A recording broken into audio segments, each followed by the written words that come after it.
میرے واجب الاحترام دوستوں، بھائیوں، بزرگوں، اللہ تبارک و تعالیٰ نے قرآن کریم کے اندر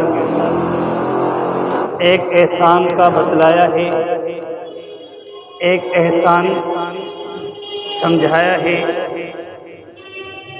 ہم مسلمانوں کو، مومنوں کو، ایمان والوں کو یہ بات سمجھائی ہے کہ ایمان والے، آپ پر اللہ نے ایک بہت بڑا احسان کیا ہے۔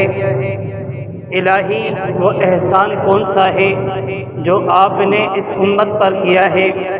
اللہ نے فرمایا، لقد من اللہ علی المؤمنین اذ بعث فیہم رسولا من انفسہم، تمہارے میں سے، تم ہی میں سے، آپ ہی لوگوں میں سے اللہ تبارک و تعالیٰ نے ایک ایسی شخصیت بھیجی ہے جس کے لیے اللہ تبارک و تعالیٰ نے فرمایا، اے پیارے محبوب، اگر آپ کو پیدا نہ کرتا تو پوری دنیا میں پیدا نہ کرتا۔ اس پوری دنیا کا وجود آپ ہی کی وجہ سے ہے۔ یہ چاند ستارے، دنیا کی جتنی بھی حرکات دیکھ رہے ہیں ہم، ان ساری کی ساری حرکات کا مقصد، یہ ساری کی ساری حرکات جتنی بھی چیزیں ہمیں نظر آتی ہیں، یہ مکمل کے مکمل دنیا کا نظام حضور اکرم صلی اللہ علیہ وسلم کے صدقے ہم اور آپ کو ملا ہے۔ میرے دوستو، یہ احسان چھوٹا نہیں ہے۔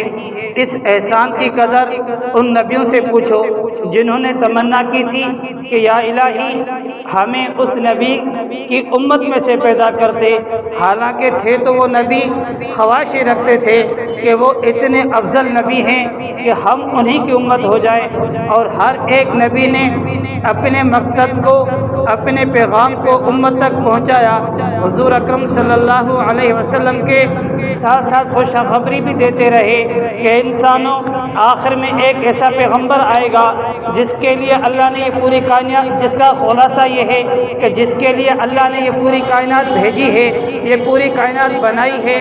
ایک ایسا نبی آئے گا دنیا میں۔ ہاں، اس نبی کے احسان کو آپ یوں سمجھیں کہ آج اس دنیا میں اگر کوئی بندہ گھر کے اندر کمانے والا ہے تو وہ یہ سمجھتا ہے کہ میری اولاد، میری بیوی، میرے ماں باپ، میرے گھر والے یہ اگر کھا رہے ہیں تو میری وجہ سے کھا رہے ہیں۔ میں کما رہا ہوں، میں کام کر رہا ہوں، میں اپنے گھر میں پیسے دے رہا ہوں، تبھی یہ کھا رہے ہیں۔ تو ایسے ہی میں اور آپ اس مثال کو ذہن میں رکھیں کہ میری اور آپ کی اس دنیا میں کھانا پینا، سونا اٹھنا، خوشی ہو، غمی ہو، کوئی بھی معاملہ ہو، یہ حضور اکرم صلی اللہ علیہ وسلم کے صدقے میں ہے۔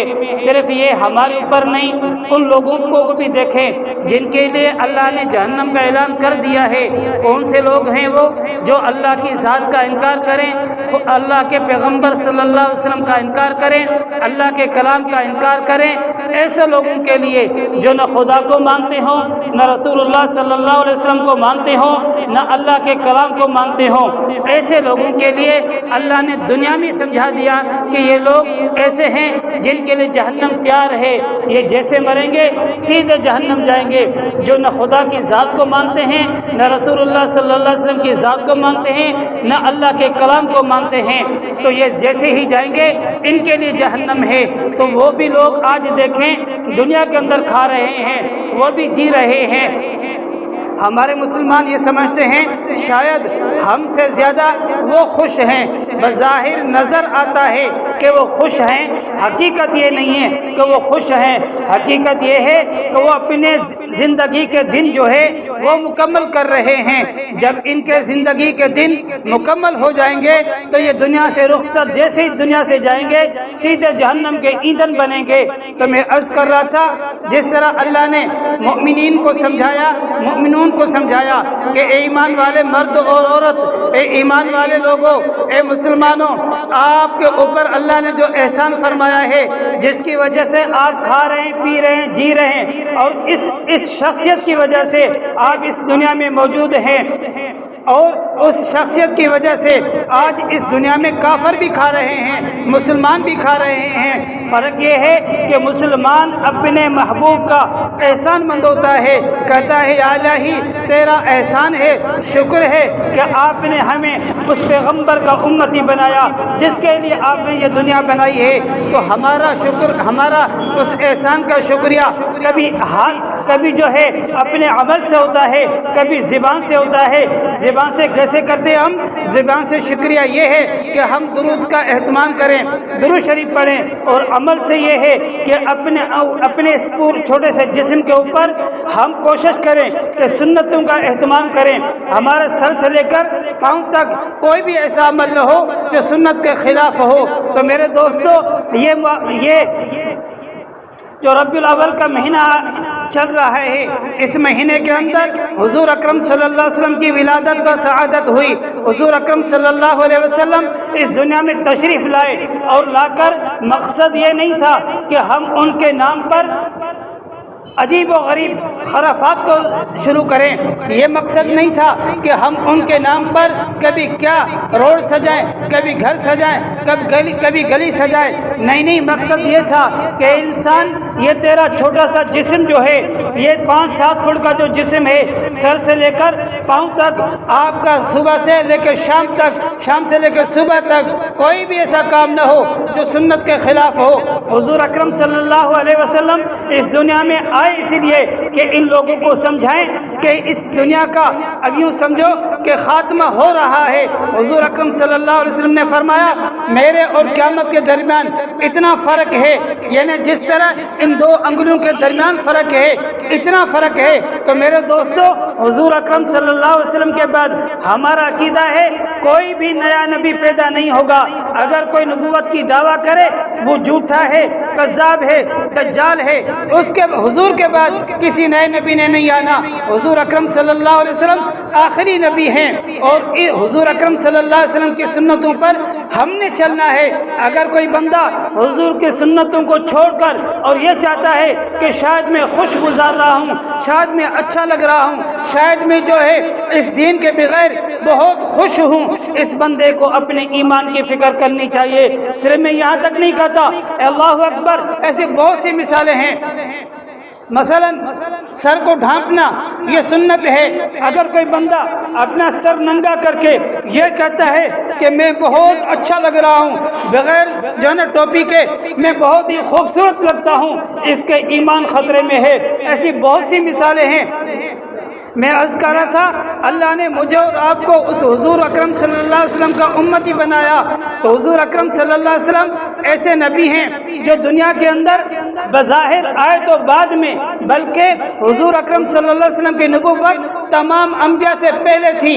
اس کی مثال ایسے ہے جیسے ایک پرکار کے ذریعے ہم گول دائرہ لگاتے ہیں، تو پرکار جس سے ذریعے جب گول دائرہ لگاتے ہیں تو درمیان میں جو نقطہ ہوتا ہے، یہ نقطہ نظر نہیں آتا، پہلے گول دائرہ پورا ہو جاتا ہے اور یہ نقطہ آخر میں نظر آتا ہے۔ جب ہم اس پرکار کو اٹھاتے ہیں پھر نظر آتا ہے۔ تو میرے دوستو، حضور اکرم صلی اللہ علیہ وسلم کے صدقے اس اللہ نے اس پوری کائنات کو پیدا فرمایا۔ حضرت آدم علیہ السلام جب جنت میں تھے اور جنت میں گندم کا دانہ کھا بیٹھے تھے، اس وقت اللہ سے معافی مانگ رہے تھے اور اللہ سے اپنے محبوب حضور اکرم صلی اللہ علیہ وسلم کا صدقہ دے کر، ان کا واسطہ دے کر اللہ سے دعا مانگی تھی، اور اللہ نے حکم فرمایا۔ اللہ نے ان سے پوچھا اے آدم آپ نے کیسے دیکھا؟ فرمایا کہ میں نے اوپر دیکھا کہ عرش پہ لکھا ہوا تھا لا الہ الا اللہ۔ میں سمجھ گیا کہ یہ ایک ایسی شخصیت ہے کہ محمد الرسول اللہ، جس کی وجہ سے یہ پوری کائنات اللہ نے پیدا فرمائی ہے۔ تو میرے دوستو، حضور اکرم صلی اللہ علیہ وسلم کی نبوت آخر میں نہیں ہے، حضور اکرم صلی اللہ علیہ وسلم نبی الانبیاء ہیں، یعنی حضور اکرم صلی اللہ علیہ وسلم سب سے پہلے نبی ہیں۔ یہاں سے نبوت نکلتی ہے، باقی نبیوں کو ملتی ہے، یہاں سے حسن نکلتا ہے، باقی نبیوں کو ملتا ہے۔ اللہ اکبر، حضرت یوسف علیہ السلام کے لیے آتا ہے، ان کے حسن کو دیکھ کر ان کو حسن کو دیکھ کر زلیخا پاگل ہو چکی تھی. زلیخا نے ان کو غلط ارادے سے بلایا تھا. ان کو عورتوں نے کہا کیسی پاگل ہو چکی ہے کہ ایک غلام پر تو فریفتہ ہو گئی ہے, ایک غلام کے عشق میں تو مبتلا ہو چکی ہے. انہوں نے کہا کہ آپ نے اس کو دیکھا نہیں ہے. تو حضرت یوسف علیہ السلام کو جب ان عورتوں کو ایک دسترخوان سجایا گیا اور حضرت یوسف علیہ السلام کو حکم کیا گیا کہ یہاں سے گزرے, جب ان کو دیکھا ان کو سیب دیے گئے, چھری دی گئی. حضرت یوسف علیہ السلام کا حسن دیکھ کر ان عورتوں نے اپنے ہاتھ کٹوا دیے تھے. حضرت اما عائشہ رضی اللہ تعالیٰ عنہ فرماتی ہیں اگر میرے محبوب کو دیکھے یعنی حضور اکرم صلی اللہ علیہ وسلم کو دیکھتے تو یہ لوگ اپنے جگر کٹوا لیتے, اپنے کلیجہ کٹوا لیتے, یعنی اپنے دل کٹوا لیتے. یہ ایسا کیوں؟ یہ اس وجہ سے یہ بات سمجھنے کی ہے. یہ کس وجہ سے؟ اس وجہ سے کہ حضرت یوسف علیہ السلام یہ بھی حسن والے تھے, اللہ نے ان کو بھی حسن دیا تھا, بلکہ ان کو حسن مکمل حسن نہیں تھا جو حضور کو ملا تھا. ان کی مثال ایسے ہے کہ حضور اکرم صلی اللہ علیہ وسلم, میں عرض کر رہا تھا ایک اور مثال سمجھیں. ایک ہوتا ہے چشمہ جس سے پانی نکلتا ہے, اور ایک ہوتا ہے تالاب جس میں پانی جمع ہوتا ہے. تو جتنے بھی انبیاء آئے وہاں پر جتنے بھی اس دنیا میں نبی آئے سب کی مثال تالاب جیسی ہے. ان ساروں نے اس چشمے سے لیا اور یہاں جمع کیا, اپنے پاس رکھا. حضور اکرم صلی اللہ علیہ وسلم کی مثال چشمے کی طرح ہے, یہاں سے حسن نکلتا حضرت یوسف علیہ السلام کو ملتا. تو حضرت اما عائشہ رضی اللہ تعالیٰ عنہ فرماتی ہیں کہ حضور کو دیکھتے تو یہ اپنے کلیجے کٹوا دیتے. کیوں؟ اس لیے کہ حضور اکرم صلی اللہ علیہ وسلم حسن کا ایک چشمہ ہے جہاں سے حسن نکلتا ہے. تو اسی طرح یہ مثال سمجھے, یہ انسان کا جسم ہے, اس پورے جسم کے اندر ہاتھ بھی ہیں, پاؤں بھی ہیں, ناک اور جو ہے کان بھی ہے. ان میں سے اگر کسی انسان کا کان کٹ جائے انسان زندہ رہ سکتا ہے, ہاتھ کٹ جائے, پاؤں کٹ جائے, انسان زندہ رہ سکتا ہے. یہ ایک دل ہے جو پورے جسم کو چلا رہی ہے, اگر یہ دل کٹ جائے تو انسان زندہ نہیں رہ سکتا. اسی طرح اگر حضور اکرم صلی اللہ علیہ وسلم کی مثال اس دل کی طرح ہے کہ حضور اکرم صلی اللہ علیہ وسلم ایسے چشمے ہیں جیسے دل ہے, انسان کو چلا رہی ہے. اگر دل کٹ جائے کچھ نہیں رہتا. تو حضور اکرم صلی اللہ علیہ وسلم سے نبوت نکلتی ہے, باقی نبیوں کو ملی ہے. حضور اکرم صلی اللہ علیہ وسلم سے حسن نکلا ہے, باقی نبیوں کو ملا ہے. حضرت یوسف علیہ السلام کو دیکھا, انہوں نے ہاتھ کاٹے. کیوں؟ انہوں نے شاخ کو دیکھا, انہوں نے ایک جس کو دیکھا. اگر محبوب کو دیکھتے تو دل کاٹ کے بیٹھتے. آپ کے ذہن میں یہ سوال آ سکتا ہے کیا دل کیسے کاٹتے؟ ہاں آپ دیکھیں حضرت ابو بکر صدیق رضی اللہ تعالیٰ عنہ, وہ آئے اور اسلام قبول کیا, اس کلمہ پڑھ کے حضور کے فریفتہ ہوئے اور حضور اکرم صلی اللہ علیہ وسلم کے سے اجازت مانگی, اے محبوب مجھے چھوڑ دیجئے, مجھے اجازت دیجئے, میں آگے لوگوں کو دعوت دوں. حضور اکرم صلی اللہ علیہ وسلم نے منع فرمایا. اس کے باوجود دوبارہ آخر حضور نے اجازت عطا فرمائی. جب اجازت ملی تو جب اعلان کیا کہ اے مشرکو, اے کافرو, حضور اکرم صلی اللہ علیہ وسلم آخری نبی ہے, ان کے بعد کوئی نبی نہیں آگا, عبادت صرف اللہ کی ہوگی. جیسے ہی پیغام پہنچایا, جیسے دین کی دعوت دی, حضرت ابو بکر صدیق رضی اللہ تعالیٰ عنہ کو انہوں نے ظالموں نے بہت مارا, بے ہوش کر دیا. کیوں ہوئے بے ہوش؟ کیوں ہوئے؟ جب ہوش میں آئے پھر پوچھا میرے محبوب کے کیا حال. دیکھو نا کیسے, ہاں صرف یہ حضرت ابو بکر صدیق یہ تو خلفاء راشدین میں سے ہے مثال. آپ کہیں گے سیدن کا تو بہت بڑا مقام تھا, کوئی اور مثال آپ لے آئے کہ عورتوں پر حضرت سمیہ کو دیکھیں, اللہ اکبر, اپنے جسم کو 2 ٹکڑے کروا دیے, غیر اللہ کو نہیں پوجا, غیر اللہ کی بات نہیں مانی, اپنے جسم کو 2 ٹکڑے کرائے. آپ آئے حضرت بلال رضی اللہ تعالیٰ عنہ پر, انہوں کو دیکھیں, انہوں نے اپنے جسم کو کتنی مرتبہ تکلیفیں برداشت کی. اللہ اکبر, ان کو گرم ریت پر لیٹا کر ان کے اوپر بڑے بڑے جو ہے بھاری پتھر رکھے جاتے, ان کو کتنی تکلیفیں دی گئی, پھر بھی انہوں نے کبھی یہ نہیں کہا ہم اس کو چھوڑ. تو میں آپ کو عرض کر رہا تھا اگر محبوب حضور کو دیکھتی وہ لوگ اس زمانے کے لوگ اگر حضور کو دیکھتے تو وہ اپنے کلیجے کٹوا کے بیٹھتے, اور صحابہ نے کلیجے کٹوا بیٹھتے. بتاؤ, انہیں جسم کی پرواہ نہ کی, اس سے کیا مطلب ہے؟ تو میرے دوستو, یہ سارے واقعات ہمیں کیا سبق دیتے ہیں؟ ہمیں سبق کیا دیتے ہیں، ہمارا مقصد کیا ہے اس دنیا میں آنے کا۔ حضور اکرم صلی اللہ علیہ وسلم کے آنے کا مقصد کیا ہے؟ حضور نے رات و دن ہمارے اور آپ کے لیے روئے، اللہ اکبر، پاؤں مبارک سوج جاتے تھے میری اور آپ کی فکر۔ اور ہمارا کیا حال ہے؟ ہمارا کیا حال ہے؟ کون سا میں سیکنڈ بتاؤں جو ہمارا گناہوں کے بغیر گزرتا ہے؟ کون سا سیکنڈ ہے جس سیکنڈ کے اندر ہم حضور کے سنتوں کو پامال نہیں کرتے؟ اللہ اکبر۔ صرف یہ شلوار کو ٹخنوں سے اوپر رکھنا یہ حضور کی سنت ہے۔ حضور نے فرمایا جس کا یہ شلوار ٹخنوں سے نیچے ہوگی یہ ٹخنے جہنم میں جلیں گی۔ تو میں دیکھوں کتنے سارے لوگ ہیں جو اس کی خلاف ورزی کرتے۔ میں نماز کی بات نہیں کرتا، میں روزے کی بات نہیں کر رہا، حج زکات کی بات نہیں کر رہا، یہ اپنی جگہ صرف ایک بات کی ہے میں نے چھوٹی جس کو ہم ترجیح بھی نہیں دیتے، کبھی سوچتے بھی نہیں ہے کتنا بڑا گناہ۔ حضور نے فرمایا جہنم میں جلے گی۔ اللہ اکبر۔ تو میرے دوستو اس ماہ ربیع الاول کا پیغام یہی ہے کہ ہم حضور کی نبوت کو سمجھیں، مقصد نبوت کو سمجھیں، رسالت کا مقصد کو سمجھیں کہ حضور ہمارے پاس آئے، مقصد کیا تھا کہ ان لوگوں کو جہنم سے بچائیں، یہ لوگ جہنم سے بچ جائیں، یہ لوگ جہنم سے بچ جائیں۔ آج دنیا میں ہم ایک چماڑ ایک ڈنڈا برداشت نہیں کرتے تو جہنم کی آگ میں اور آپ کیسے برداشت کر سکتے ہیں؟ تو میرے دوستو یہ بہت بڑی سوچنے کی بات ہے کہ پیغمبر کی ذات کو چھوڑ کر ہمیں کامیابی ملے گی کہاں سے؟ آج ہم نے چھوڑ دیا، پیغمبر کے ذات کو چھوڑا ہوا ہے جس کی وجہ سے ہم ذلیل ہو رہے ہیں، رسوا ہو رہے ہیں۔ ہم میں سے کون سا بندہ ہے جو کہتا ہے ہم بہت خوش گزار رہے ہیں؟ نہیں، ہم سارے ایک کشتی میں سوار ہو چکے ہیں ہمارے گناہوں کی وجہ سے، ان سنتوں کی ناقدری کرنے کی وجہ سے۔ میرے دوستو مجھے بتاؤ، آپ کا پیر صاحب ہو، آپ کا پیر صاحب ہو، آپ کا والد صاحب ہو، آپ کے علاقے کا کوئی چودھری وڈیرا ہو اور اس کے دستار کو اٹھا کر، اس کے پٹکے کو اٹھا کر، اس کی ٹوپی کو اٹھا کر کوئی بندہ یوں نیچے پھینک دے، بتاؤ تمہیں غصہ آئے گا نہیں آئے گا؟ غصہ آئے گا۔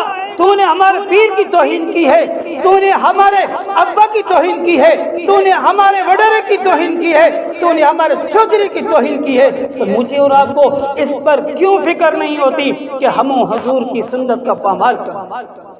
ہم سنت کی بے قدری کر رہے ہیں، کب سوچیں گے ہم؟ کب سوچیں گے ہم سنت کی بے قدری کر رہے ہیں؟ اسی سنت کو اٹھا کر غیر اگر حضور کا خاکہ بنا کر کچھ بنا دیں، غیرت آنی چاہیے، غیرت آنی چاہیے۔ اس پہ غصہ آتا ہے، مجھے اپنے جسم پر غصہ کیوں نہیں آتا؟ حضور کے سنت تخنے ظاہر کرنا ہے، ہمیں اس پر غصہ کیوں نہیں آتا کہ میں نے چھوڑا ہوا یہ کام؟ داڑھی کو منڈوا دی، داڑھی کو اپنے کچرے کے اندر پھینکا ہوا ہے، غصہ کیوں نہیں آتا؟ اللہ اکبر۔ ہمارے گھروں کے اندر دوپٹے اتر گئے، کپڑے ختم ہو چکے ہیں، برائے نام کے پہنچے، کس محبوب کو امتی بنواتے، کس نبی کے امتی ہم کہلواتے ہیں؟ اس نبی کے جس کے لیے اللہ فرماتے ہیں محبوب اگر آپ کو پیدا نہ کرتا تو دنیا پیدا نہ کرتا۔ باقی انبیاء کہتے تھے کاش کہ ہم اس محبوب کی امتی بن جائیں، اور میری اور آپ کی کیا فکر بنی ہوئی ہے، کیا سمجھتے ہیں؟ اللہ اکبر۔ بہت ہی خطرناک بات بتا رہا ہوں، بہت ہی۔ وہ کون سی؟ اگر کوئی بندہ، اللہ اکبر، میں اپنی طرف سے نہیں کہہ رہا، علماء نے جو لکھا ہے میں اس کو بیان کر رہا ہوں۔ اگر کسی بندے نے اپنی داڑھی منڈوا کر اور شیشہ کے سامنے یوں کہا کہ میں بہت خوبصورت لگتا ہوں، اس کی بیوی ختم، اس کا ایمان ختم، دوبارہ نکاح، دوبارہ ایمان کی تجدید کر۔ ہم کس راستے پر چل چکے ہیں؟ کیا سمجھتے ہیں کہ ربیع الاول کے اندر ہم نے 2 دیگیں اتار دی اور جھنڈیاں لگوا دی اور جو ہے نا حضور کے نام پر ولادت کا ایک میلاد بنا دیا، بس ہم نے بہت بڑا کام کر دیا؟ نہیں، حضور کی سنتوں پہ اہتمام کریں، جو ہے سنتوں کو اختیار کریں، سنتوں کو اپنائیں، سر سے لے کر پاؤں تک، کوئی بھی خوشی ہو کوئی بھی غمی ہو اس پہ عمل کریں۔ ہمیں اس پر غصہ آتا ہے، وہ یہ کہتا ہے، وہ یہ کہتا ہے. نہیں، ہمارا یہ پیغام ہے کہ ہم اس چھوٹے سے جسم کو بنائیں. چھوڑو گلیوں کو، چھوڑو باقی چیزوں کو، چھوڑو اپنے گھروں کو، اپنے اس جسم کی فکر کرو. اس جسم اور گناہوں سے بچیں، گناہوں سے بچیں. اللہ اکبر. مجھے بتاؤ، آپ اور ہم میں سے کوئی ہمارا اور آپ کا بچہ دبئی چلا جائے کمانے کے لیے، 10 سال کے بعد واپسی آئے اور اس کا جیب خالی ہو، بتاؤ ہمیں کتنا غصہ آئے گا. 10 سال رہا، ہم نے بھیجنے کے وقت لاکھوں روپے لٹائے اور تو خالی جیب آئے. اور قیامت کے دن حضور کے سامنے کیسے کھڑے. یاد رکھنا، آج چودھری کے سامنے کھڑے ہوتے ہوئے مجھے شرم آتی ہے، آج باپ کے سامنے کھڑے ہوئے مجھے شرم آتی ہے، کسی بڑے کے سامنے کھڑے ہوتے ہوئے مجھے شرم آتی ہے کہ کوئی کچھ کہہ نہ جائے، کچھ سائیں کہہ نہ دے. ہاں، اس پہ نہیں آتا کہ قیامت کے دن حضور کے سامنے کھڑا ہوں گا، کیا منہ دکھاؤں گا حضور کو، اے حضور میں تیرا امت ہوں، کیسے کہوں گا. کیا ہمارے پاس ثبوت رہا؟ کون سی چیز ہے جس کو ہم حضور کو دکھائیں گے یا رسول اللہ صلی اللہ علیہ وسلم ہم آپ کے ہیں؟ اس وقت روئیں گے، کاش کچھ کر کے. پوچھیں گے کچھ بتانے والا نہیں آیا؟ کہیں گا بتانے والا آیا تھا، بلا قد جانا نذیر آئے تھے، ڈرانے والے بتانے والے آئے تھے. اب سمجھتے یہ مولوی پاگل ہے، یہ خود اپنی طرف سے بولتے. حالانکہ ایسی بات نہیں ہے. یہ محبوب کی سنتوں پہ ہم زندگی گزارے. کھانے کی سنتیں ہیں، پینے کی سنتیں ہیں، اٹھنے کی ہیں، سونے کی ہیں، چلنے کی ہیں. پھر کون سی چیز ہے دنیا کی جو ہمیں حضور نے نہ دی، ہم غیروں کی اٹھائیں؟ کون سی چیز ہے دنیا میں، کون سی چیز ہے؟ حضور نے کاروبار کر کے بتایا کہ کاروبار کیسے کرنا ہے. حضور نے شادی غمی کر کے بتایا کہ آپ نے شادی غمی کیسے کرنی ہے. مجھے دوستو بتاؤ تو صحیح، حضور کو چھوڑ کر کامیاب ہوگے کیسے؟ حضور کو چھوڑ کر کامیاب ہوں گے کیسے؟ تو میں آج کو آپ یہ کہتا ہوں، آپ مہربانی کر کے یہ رب الاول کا جو پیغام ہے اس کو اپنے پلے تھام لے. کون سا؟ کہ ہم نے حضور کی مخالفت نہیں کرنی، ہم نے حضور کی مخالفت نہیں کرنی، سنت پہ چلنے کی کوشش کرنی ہے. اور آج اگر آپ نے دل میں ارادہ کر لیا یا اللہ مجھے معاف کر دے، آئندہ سنتوں پہ چلنے والا بنوں گا، اللہ کی قسم آپ آج توبہ کر لیں، اللہ نے سارے گناہ معاف کر دیے اور پھر اگلے آپ کا نیا دفتر شروع ہو جائے. آپ کچھ کوشش تو کریں نا، آپ کوشش تو کریں نا. ہم اور آپ نکلے تو صحیح، اپنے آپ کو بنائے تو صحیح. اس پیغام، اس پرچے کو مٹاتے بھی جائیں جس پرچے نے آپ کو کل اس ہاتھ میں تھما دیا جائے گا، یہ جنت کا، الٹے میں تھما دیا گیا، الٹے میں پرچہ مل گیا، یہ جہنم کا. اگر سیدھے میں ملا لوگوں کو دکھے گا، ہاؤ مقرؤ کتابیہ، آؤ پڑھو، آج میں جنت میں جا رہا ہوں، خوش ہوگا. اگر الٹے میں ملا پیچھے پیچھے چھپائے گا، اللہ اکبر، پیٹ پہ چھپائے گا، کاش میں کچھ کر کے آتا. تو آج وقت ہے، آج وقت ہے، آج ٹائم ہے، کوشش کر لو اپنے آپ کو بنا لے. میرے دوستو، میری اور آپ کی زندگی کا کوئی بھروسہ نہیں. ہو سکتا ہے آج سنتوں پہ عمل کی کوشش کریں اور کل موت آ جائے تو انشاءاللہ ہمارا بیڑا پار ہو جائے گا. قیامت کے دن حضور کو دکھا سکیں گے، یا رسول اللہ صلی اللہ علیہ وسلم ہم نے کل ارادہ کیا تھا، بس اب آج آپ کے پاس ہیں. ضرور حضور ناراضگی ختم کر کے راضی ہوں گے. اللہ تعالیٰ مجھے اور آپ کو عمل کرنے کی توفیق عطا فرمائے. جزاک اللہ خیر.